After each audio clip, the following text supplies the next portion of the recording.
All right, so we're coming up on 2 minutes, 30 seconds away from launch. We were hearing like there was a pretty good chance we were going to hold at T-minus 40 seconds, but surprise, now it sounds like we might not be. So we are just a little over 2 minutes away, so a couple more things going to be happening. We did just close out our propellant load on the ship and the booster, so 10 million pounds of propellant on that vehicle on the pad here at Starbase, getting ready to go. We're going to start clearing out all of the lines that are basically pushing all of that propellant to the vehicles. Those get cleaned out or cleared out on the ground before we lift off. We're doing some final checks on the vehicle, the thrust vector control that we're going to use to steer it, as well as the guidance system doing its final alignment, just a lot of our final checkouts. But we are starting to hear that it looks like the range is going to be clear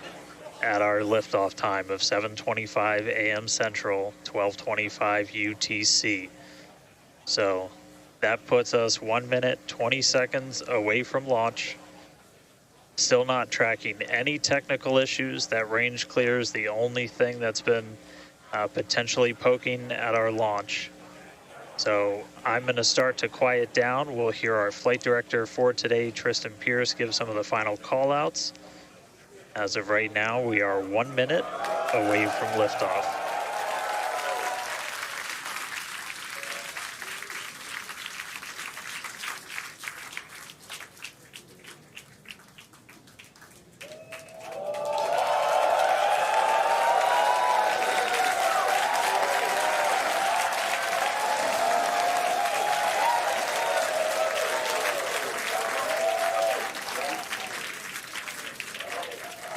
Flight directors go for launch.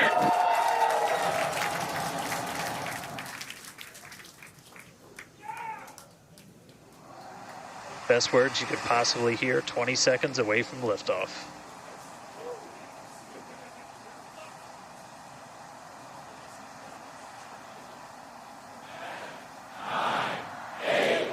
T-minus 5, 4, 3, 2, 1.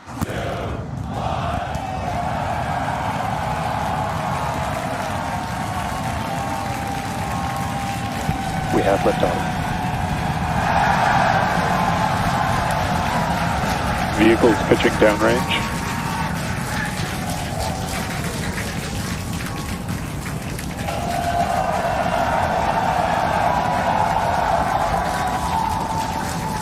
Booster after chamber pressure nominal.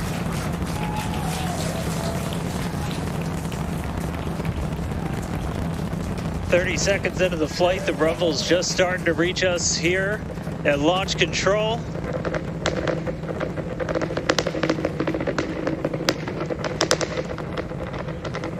Booster and ship, That avionics is power, the telemetry sound nominal. of 33 Raptor engines.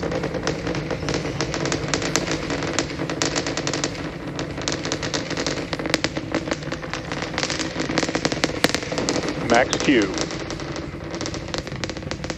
Now pass through the maximum aerodynamic pressure, the most stress the vehicle's going to see on the way uphill.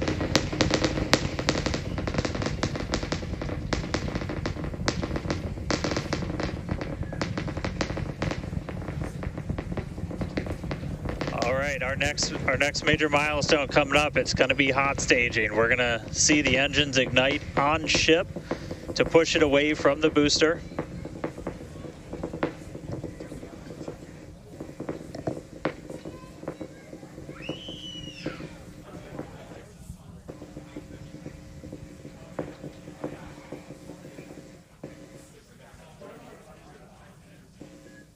All right, so hot staging is going to be the next thing coming up. First, we're going to see the booster's engines start to shut down, all but 3. We're going to do what's called most engines cut off instead of main engine cut off, because 3 are going to keep going, and then we're going to see the engines on ship ignite.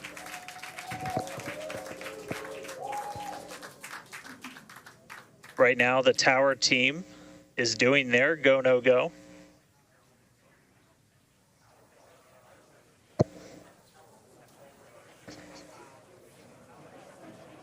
And we might hear some really good words soon, too. All right. Can still see it up behind me. That is one of the most gorgeous things I've ever seen in my entire life. Booster Coming up engine on off. hot staging next. Ship engine There's startup. most engines cut off. Stage separation. Booster Stage separate. separation, Startup. hot stage separation confirmed. Ship under its own power. I'm seeing 6 out of 6 Raptors lit. Hopefully I got a booster on the way back to me. I'm going to send it to you guys in Hawthorne. Oh man, that was absolutely incredible. I loved how the crowd Chamber pressure is nominal. here in Hawthorne all went ooh at that first view of the blue flames from the booster. As you can see there, first stage currently performing, or excuse me, is now making its way back to the launch site. Again, we are Ship avionics power and telemetry nominal. the booster and the tower are both performing automated checks to make sure we are go for the booster to return to the launch pad for that catch. And once those are complete, the flight director Booster boost back burn shutdown. Flight directors go for booster return. And we did hear that the tower is go for catch. So that was one of the big criteria we were looking for. this view We'll here. wait to hear that the go for catch has been sent. Beautiful view here from the ship.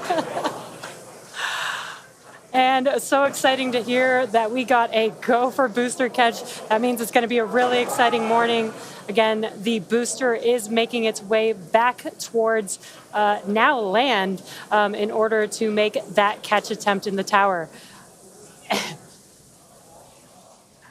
So incredible to see these views. You can see the ship on the right-hand side of your screen. All 6 Raptor engines are under full power.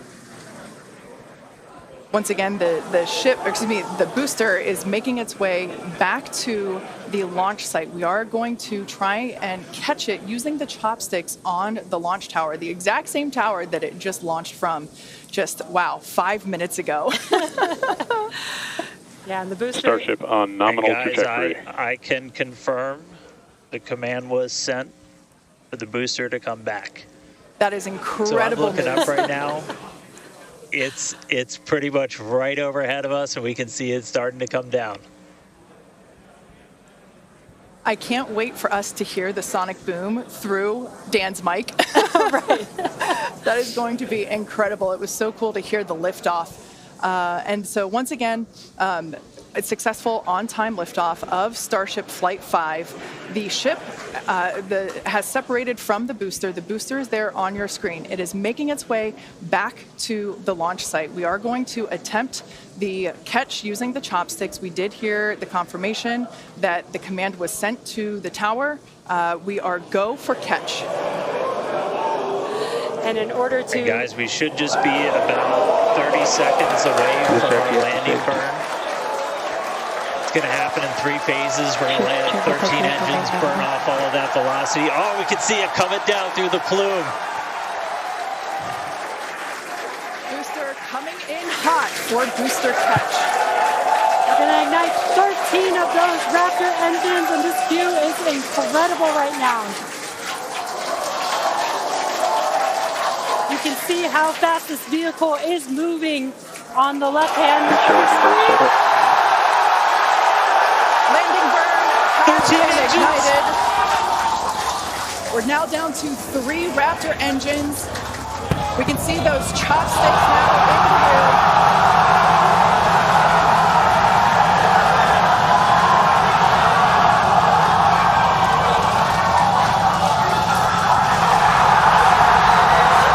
Booster landing burn shutdown.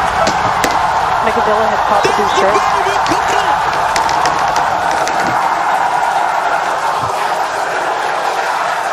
This is absolutely insane. On the first ever attempt, we have successfully caught the Super Heavy booster back at the launch tower. What an incredible view! Are you kidding me?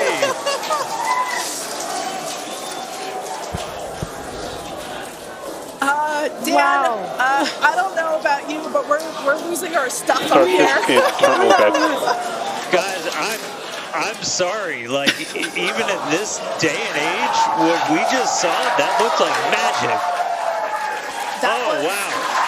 Damn, Wow. your view must have been insane. We are still going wild over here over this. Folks, this is a day for the engineering history books. This is a live view of the Super Heavy booster as it has just been successfully caught back at the very same launch tower that it just came from. Dan, I love this. You are reflecting exactly what everybody else here in Hawthorne, except maybe a little bit more because you got to see it with your own eyes. How was that? Ship We engine got cut it. off. Well, I mean, I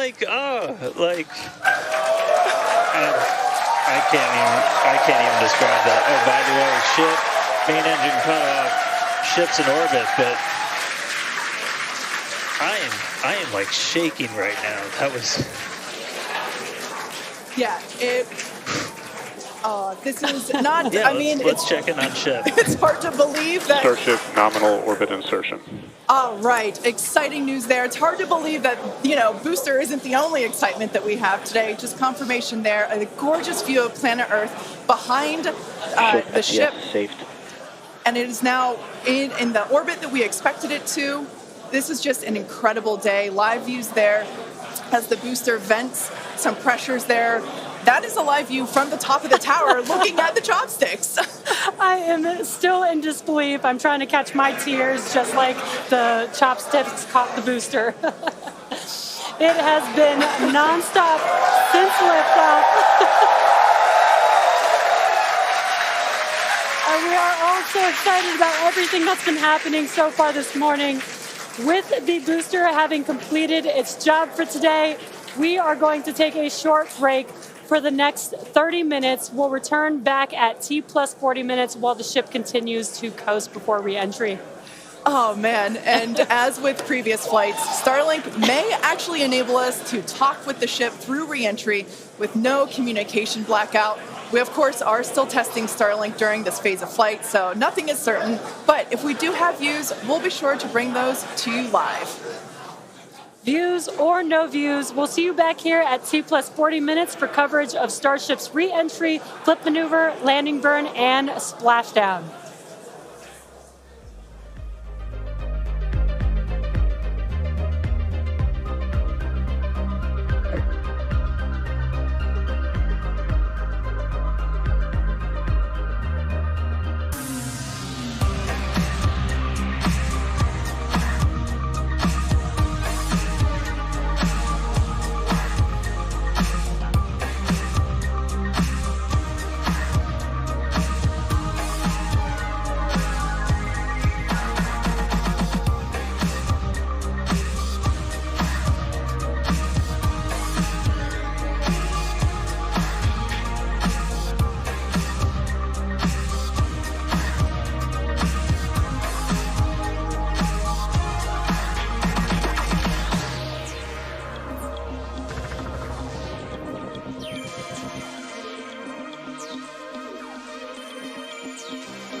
Welcome back to Starship's 5th flight test. It has been an exciting day so far.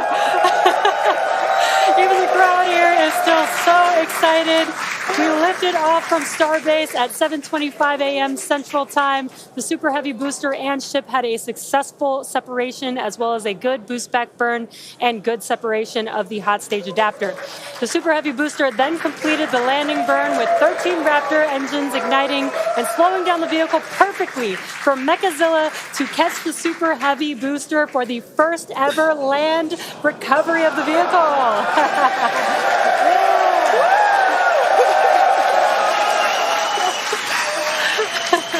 Now, it is insane to think that we're not done yet. We still have, in about 48 minutes, the ship will re-enter. The flap, all the flaps that will today, not that could. The ship will re-enter the Earth's atmosphere. Now, as a reminder, one of the main goals of today's test flight is for the ship to make it through the extreme heat of re-entry and to do so in a controlled manner. We learned a lot about this phase during Flight 4 and, as a result, completely reworked the heat shield, but more on all that in just a minute. Now, re-entry is typically a portion of flight where we don't have communications with the spacecraft because re-entering, it'll be re-entering at about 8 kilometers per second, or about 5 miles per second of roughly orbital velocity. Now, those speeds, the spacecraft moving through the atmosphere results in friction and creates a plasma field around the vehicle. We saw this in action on Flight 4 thanks to Starlink, and wow, it was breathtaking. The blanket of plasma ends up distorting communication frequencies, so it's not uncommon to experience brief blackouts in communication, but hopefully that's not the case today. And Kate, that's where Starlink has just kind of been just the unsung hero and the MVP of this test campaign. I mean, it's able to give us data, not just awesome video, but also data in real time as we're going through reentry. I mean, this is something that throughout the history of spaceflight just hasn't been possible. And this is an environment that is so unforgiving, so hard to model, so hard to understand. And for the first time ever, we're able to literally watch as it unfolds in real time, get that data in real time. And we're able to do that with Starlink. And it's great for us because we get to see something. We get to see the greatest light show on the planet or off the planet. But what it means for this program, we're able to learn tremendous amounts about our heat shield, our angle of attack, everything that we're doing as we're coming in through the atmosphere at hypersonic speeds.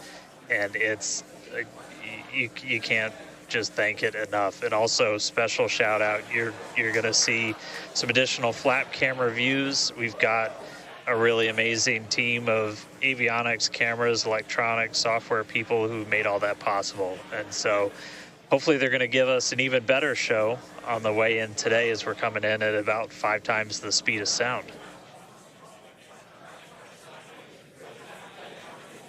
Yeah, those flaps, Dan, that you see there, that's what's helping. Starship is in a good attitude for entry, approaching the entry interface. And some good call-outs there, preparing for re-entry for Starship. And again, that's what Dan was mentioning, those flaps on the vehicle. And if you've been watching us for the last few minutes, you could see that the flaps were rotating around and helping orient the vehicle as it prepares for the beginning of re-entry today. Yeah, exactly. Re-entry will be enabled by that heat shield that you see on the bottom half. That heat shield is made up of 18,000 hexagonal ceramic tiles, and they are designed to insulate the vehicle during atmospheric entry. At that point in time, temperatures can be as high as 26,000 degrees Fahrenheit or about 1,400 degrees Celsius. The design itself also permits for rapid reuse with no refurbishment between the flights. And fun fact that I think is just incredible in terms of scale, but the heat shield alone on the ship has a total mass of 10.5 tons, which is crazy because these things are really lightweight. They're made out of ceramic. We have a couple of them here. The one that I'm holding is used on flat surfaces as, let's see if we go that way, because as it's flat. The one that Jesse has is kind of more what you see there on the side. Yeah, exactly. And having these different shapes, the flat version and the curved version, allow us to cover a lot more of the surface area of the vehicle. Again, we need to protect every portion of it. So even those curved surfaces, and especially the hinge area, if you watched Flight 4, is really what we want to make sure that we protect. And yeah, Kate, these are very, super very lightweight. But when you put 18,000 of them together, they add up to 10.5 tons, which is incredible. Now, we did mention earlier that the heat shield has been completely reworked. Starship has entered the atmosphere, remains on a nominal entry trajectory. We can start to see that plasma now starting to build up on the side. It's not quite full plasma yet, but we are starting to see that color indicate that the heat is building up on the heat shield. Yeah, this is such a cool sight to see because you really never really have gotten to see this live before Flight 4. Yeah. And as Kate mentioned, it's getting a little more red, as you can see there on your screen. That means that heat is building up. But that's exactly what these heat shield tiles are there for, is to protect against this plasma and this really, really extreme heat that the vehicle is going to see for about the next 10 more minutes or so. Yeah, so the ship will attempt to light the 3 center Raptor engines, and those are the engines that can gimbal or maneuver or point, and they do that to help flip the ship until the engines point down so that it can land using the Raptor's thrust in the ocean. So that will happen after we get through this re-entry period. Again, now starting to see. And we also might start to see the flaps actuate a little bit here as the vehicle controls its roll during re-entry. That was one of the main learning points from Flight 3 was the roll control didn't work quite as well as we wanted it to. We learned that we needed some redundancies. So we added more roll control thrusters, and we'll see those in action as well today, as that was a Flight 3 learning that worked better on Flight 4 and still enabling that same design today. Yeah. Starship has passed through 85 kilometers altitude. Flaps now have control of the vehicle. Great call out. As Kate mentioned, the flaps are controlling the attitude of the vehicle. And I love these views because it looks so calm. Everything is relative, right? So relative to this camera on the ship, it looks so calm and smooth, but the vehicle is traveling extremely fast. You can see the speed on the bottom right-hand corner of your screen. Starship is designed to land on Mars where there are no runways or other humans to help out. So we also want rapid reusability. So we're doing propulsive landing instead of a more traditional means like parachutes. And so we will use the engines on this vehicle to help slow the vehicle down for a vertical landing. Yeah. Now, entry is going to basically happen in 5 phases. The first is low drag, that lasts for about 3 minutes. Next is high heating, and beginning when heating increases above the heat rate breakup limit. That lasts for about 10 minutes. We then have high dynamic pressure. Starship will continue to slow down and experience increased aerodynamic loads during that phase, and that will happen before reaching Mach 1, about a minute after. Starship is approaching the peak heating phase of entry, remains on a nominal trajectory. Okay, so that was phase 2 that he just called out that I was mentioning. After peak heating is that dynamic pressure around Mach 1, and that will last about a minute after leaving the hypersonic area, and then we go into subsonic, and then, of course, landing burn. Wow, what an incredible view. The colors are so amazing, and the colors actually also tell you a little bit about the temperature that the vehicle is seeing as well. So I think that's pretty cool that we get this amazing live visual. Speaking of live visual, the flap, we have more views, more cameras on board Starship, as Dan mentioned a few minutes ago. We are hoping that all 4 flaps will stay more intact than they did last time. We did make some changes to the design in order to help enable Starship this. is now experiencing peak heating, remains on a nominal entry trajectory. Great news there that Starship is continuing along the path that we intended it to fly. You can keep track with how fast it's going and how high it is above Earth using the display that is there on the bottom right-hand side of your screen. And guys, this is where we're really going to see a lot of those improvements from Flight 4 really come into action. Is you guys kind of talked about, so it's called the static arrow. Those are kind of the poke out points on the flaps. Those get exposed to some pretty extreme heat environments, and so we added some additional, basically made it a lot more robust for the thermal protection there. And we learned not just from visuals and stuff like that. We had those missing tile tests on Flight 4 where we intentionally left some out, kept in some backup layers. They're called ablatives, which means they just gradually melt away to help dissipate the heat. And we've got an entire layer of ablative underneath the tiles on this Starship today. So even if you get a gap in a tile or a tile is broken, anything like that, we've got essentially backup options. And what we're really trying to do today is do an on-target landing. As we lost the flaps, you lose a lot of your control, and so we didn't land right on target last flight. This time we're trying to really nail the target within just tens of meters, and that'll just be a really huge step on feeling like we're closer to bringing a ship back. Obviously, there's a lot of work before we get there, but we just caught a booster. We're going to start looking real soon at when we can catch a ship. So the view on your left is as a helicopter passes by Dan, bound at Starbase. The view on your left is a camera that's positioned near the nose of the ship, looking basically down toward the flap. The view on the right is looking perpendicular to the flap. So we're looking basically bird's eye view onto the flap on the left-hand side, and then a worm's eye view from the side with that view on the right. Yeah, sorry about that, guys. Maverick just buzzed the tower. He might be coming back, so. Now, these views brought to us by Starlink. It's incredible that we have this high-definition capability. In fact, that view on the left... Starship is now halfway through the peak heating phase of entry, remains on a good trajectory.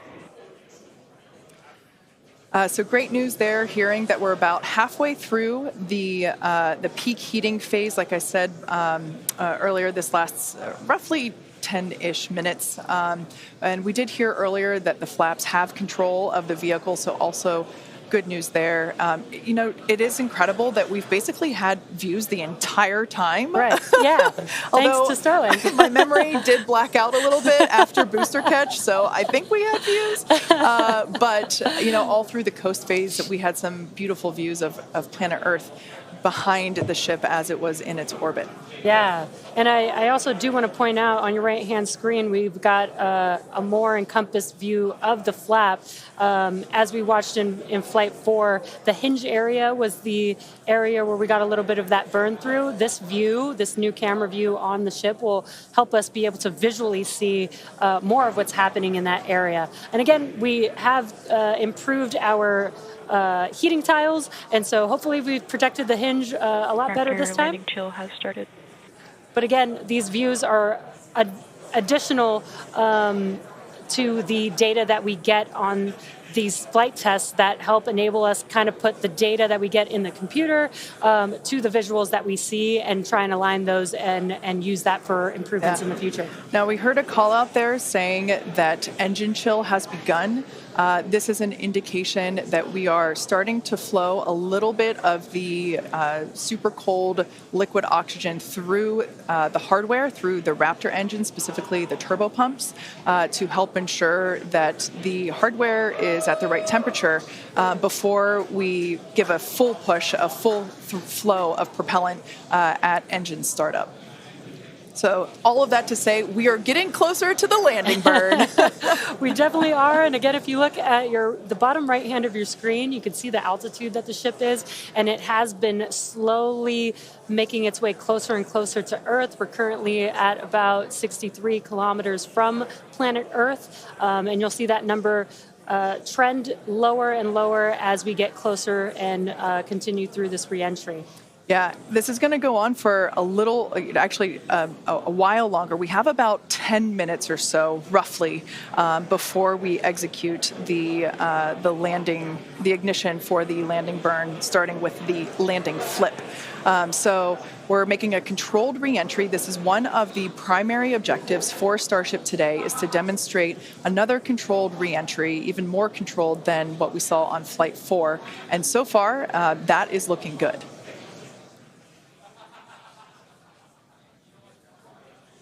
And then as we start to really get lower, we're going to start seeing the atmosphere's effects start to take place, and that's when we'll be dropping our speed down closer to the speed of sound. You'll see the flaps start to maneuver.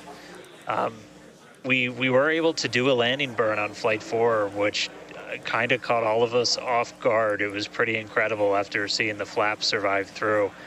And we're going to try and do another one on this flight today. We tweaked it a little bit, so we're going to try and splash down at a little bit of a gentler angle this time, instead of just kind of hit the water and fall over. And the goal with that is try and keep the ship intact, and then if we're able to then get some additional video of it, again, that's just more data. And everything we can see, everything we can get extra, like a couple extra seconds or minutes of data coming from the ship after Starship has splashdown. passed through the peak heating phase of flight, approaching maximum entry dynamic pressure. All right, we're through peak heating. Coming up is basically max Q part 2, where we're going to hit kind of that part of the curve where we're still moving really fast and the atmosphere is just dense enough that we're feeling the most pressure, but hopefully we're going to start feeling a little bit less heat now.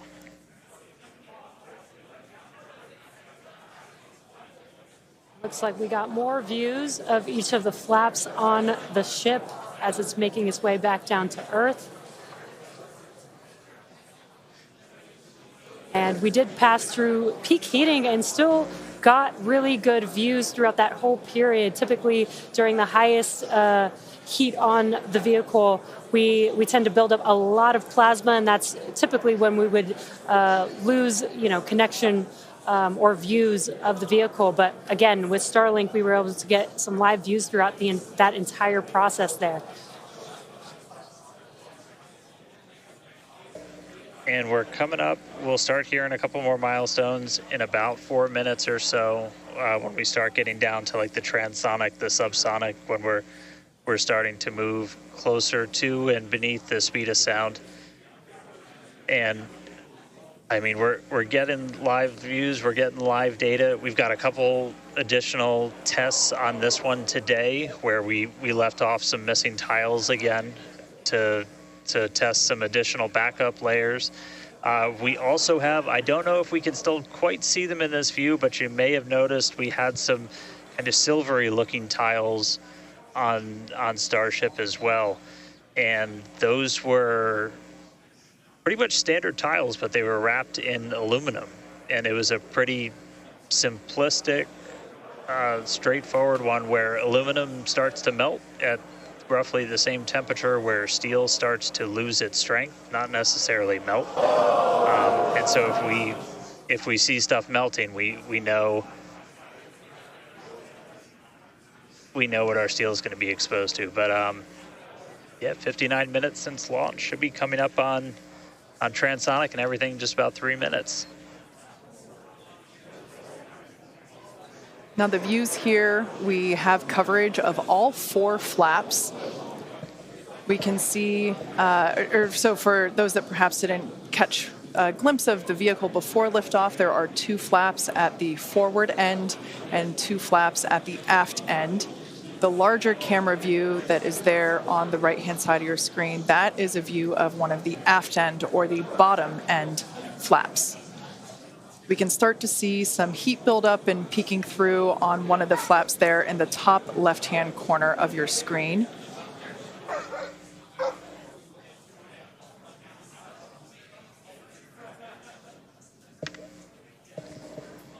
Once again, Starship now at T+1 hour and 9 seconds into its flight today, re-entering the Earth's atmosphere. Currently about 45 kilometers above the surface of the Earth, now 44. We are targeting a soft splashdown in the Indian Ocean, about, northwest-ish of Australia. And we are attempting to, as we did on Flight 4, perform a flip maneuver as well as Starship is at maximum entry dynamic pressure, remains on a good trajectory. All right, so that is great news there. Like Dan said earlier, this is basically max Q part 2. So this is the greatest amount of aerodynamic loads that the vehicle will experience during its flight. It's coming back through the Earth's atmosphere. It was above the Earth's atmosphere in space where there was no friction. We can obviously see heat as evidence of that friction buildup.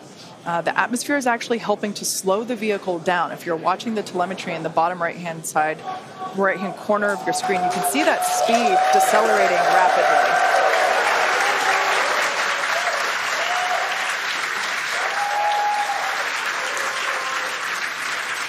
Now, the 4 flaps on the ship help steer the vehicle, and one of the main objectives for the ship today is to demonstrate controlled re-entry during this phase of flight, this re-entry phase. Yeah, and we have 6 engines on ship, but we only need 3 of them, the 3 sea-level engines. We will have that flip maneuver happen very close to touching down for splashdown. We'll do that flip maneuver, ignite those engines, slow the vehicle down immediately, and then hopefully have what we call a soft splashdown in the water. It's probably going to feel a little bit harder on the top of the surface of the water, but it'll look pretty gentle. Yeah, and like we said earlier, we hope to have some more views, even of that phase of the flight. So fingers crossed that we can we can bring those to you. We are hoping to splash down softer than we did last time on Flight 4. Right now, Starship continuing to make its descent back to planet Earth. Starship is at Mach 2, remains on a good trajectory. All right, great news there. That tells us that the vehicle is traveling twice the speed of sound. So we will then, the next call out that we'll hear is that it is, traveling about the speed of sound. And then we will hear a call out that that will be the call out that it is transonic. And then we will hear another call out saying that it is subsonic, meaning going slower than the speed of sound. Starship is transonic. There it is. So at this So at this point in time, we say transonic because certain parts of the vehicle, like the flap that you see on your screen, might be experiencing airflow faster than the speed of sound, while other parts of the ship may be experiencing airflow. Starship is in the subsonic belly flop. All right, so now the entire vehicle is traveling slower than the speed of sound, so subsonic. The crowd here at Mission Control Hawthorne also getting excited, just like us. We're awaiting a water landing. We are going to reignite the 3 engines to perform that flip maneuver, and we're basically about a minute and a half, away from the landing flip. Yeah, the crowd's getting excited here as we get closer and closer to splashdown. Again, just about a minute away from the expected splashdown, so we should see a lot happening coming up here shortly. We're currently having a view of one of the flaps, and it is a little bit dark on your screen, but hopefully we'll get some good views of the ship as it makes that flip maneuver and touchdown for splashdown. Yeah, yeah, guys, we saw that speed drop like a rock. So we're doing a belly flip right now, or a belly flop right now. That's what's kind of, if you saw the high altitude campaign, that's the unique thing about how Starship comes back. So we've bled off pretty much all of the speed we're going to. We're essentially at terminal velocity. Starship is at 5 kilometers altitude, remains on target. 5 to go, coming up soon, landing burn.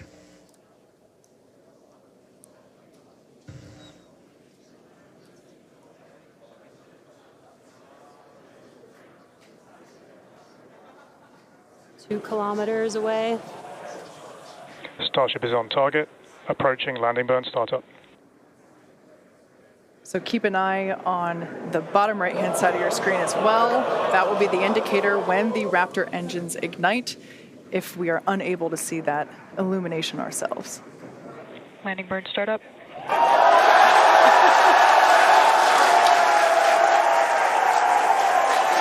a cool view of the reflection of that landing burn. You can see the water just behind the ship.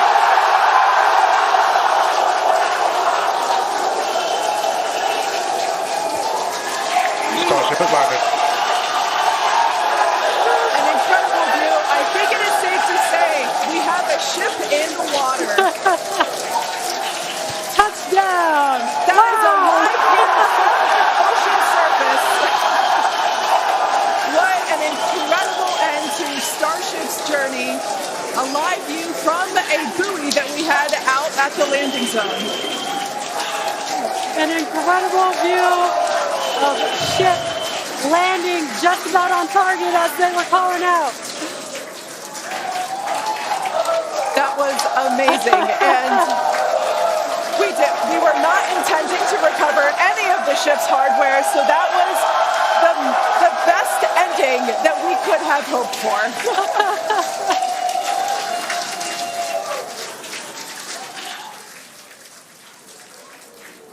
Man, I don't think we're going to be able to get a ton of extra video of the heat shield, but we hit the target. Yeah. I mean, we hit the target because we had these buoys placed in a pretty specific spot, so wow. What a day. I feel like that's what I get to say. What a day. I mean, everything started off today with that launch. We were able to lift off towards the end of our window, 7:25 a.m. Central Time. 33 out of 33 Raptors in the way uphill. Successful hot stage. Booster came back. We watched it come down right behind us. Watched it get caught. And that broke my brain for a while. I'm really happy we had coast for a bit, but that's first ever booster catch, major step on the way to rapid reusability. And ship just gave us one heck of a show, making it through a controlled re-entry this time. Flaps intact, made it down to the water. Hey, Starships were meant to fly, and it sure as hell flew today. So let's get ready for the next one. Over to you guys. They were meant to fly, and they were also meant to be caught by Mechazilla. Yeah. It's been such an incredible day today. Congratulations to our teammates and to everyone who supported the Starship program. And thank you to all of our future customers for your support. And we'll also like to thank the people of Cameron County, Texas, as well as the Coast Guard, the Federal Aviation Administration, the Government of Mexico, and the Australian Space Agency. Now be sure to follow SpaceX on X for more updates on today's test flight and, of course, for future Starship news. Today was amazing, but the SpaceX action isn't over yet. Soon Falcon Heavy will launch NASA's Europa Clipper, and we're also going to be returning Dragon back to Earth with NASA's Crew 8 astronauts. So congratulations again to the SpaceX team. What an amazing launch and an even cooler catch. Thank you for watching, but we're going to leave you with an awesome recap of what has been the most epic day.